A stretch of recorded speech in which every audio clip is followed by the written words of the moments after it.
নমস্কার বন্ধুরা, welcome my to channel.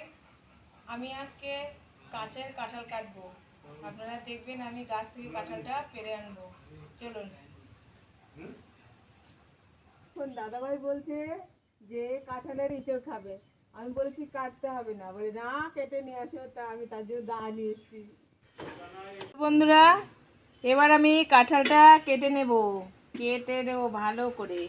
কিতনা আচ্ছা আঠা দেখো না। এবার আমি ভালো করে সিদ্ধ করে নেব। এখানে আমি জল নিয়ে নিয়েছি। বন্ধুরা, কড়াই গরম হয়ে গেছে। আমি এই লঙ্কাগুলো এবার শুকনো খোলাতে ভালো করে ভেজে নেব। লঙ্কা হালকা হালকা ভাজা হলে এবার আমি দিয়ে দেব, এর মধ্যে দিয়ে দেব ধনে। এগুলো সব শুকনো মশলা হবে। এবার আমি দেবে জিরে, আর দিয়ে দেব কটা এলাচ আর লবঙ্গ, তেজপাতা দিয়ে ভালো করে একটু ভেজে নেব শুকনো খোলায়। এগুলো আমি গুঁড়ো করে নেব। এবার মশলা বাটা হয়ে গেছে। এই মশলাটা নামিয়ে এবার আমি আদাও বেটে নেব। তেল গরম হয়ে গেছে। এবার আমি শুকনো লঙ্কা আর তেজপাতা দিয়ে দেব।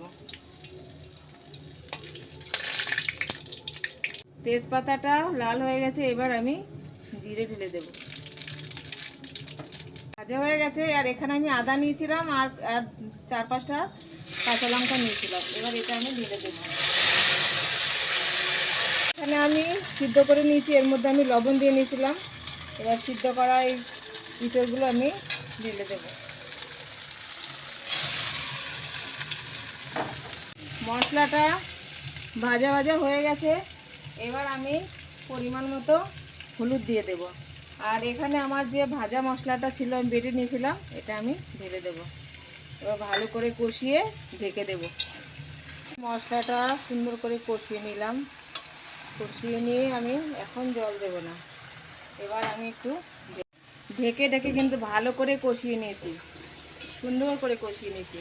নিরামিষ ইঁচড় এইভাবে আপনারা রান্না করবেন। আমার এই ভিডিওটা কিন্তু প্রথম থেকে শেষ অবধি দেখবেন। আর এখানে আমি রেখেছি যে ইঁচড়টা সিদ্ধ করেছিলাম, এখানে সে গরম জলটা আছে। এবার আমি এটা ঢেলে দিয়ে ঢেকে দেব, ঢেকে ফুটিয়ে নেব। এখানে আমি হাতে নিয়েছি একটা জায়ফল নিয়েছি আর জয়িত্রী নিয়েছি। এখানে আমার রেসিপি ফুটছে, ইঁচড়ের রেসিপি। এবার আমি এটা বেটে দিয়ে নামিয়ে ফেলবো। এবার আমি এখানে জায়ফল আর জয়িত্রী বাটাটা দেবো আর একটু চিনি দিয়ে নেড়ে চেড়ে নামিয়ে ফেলবো।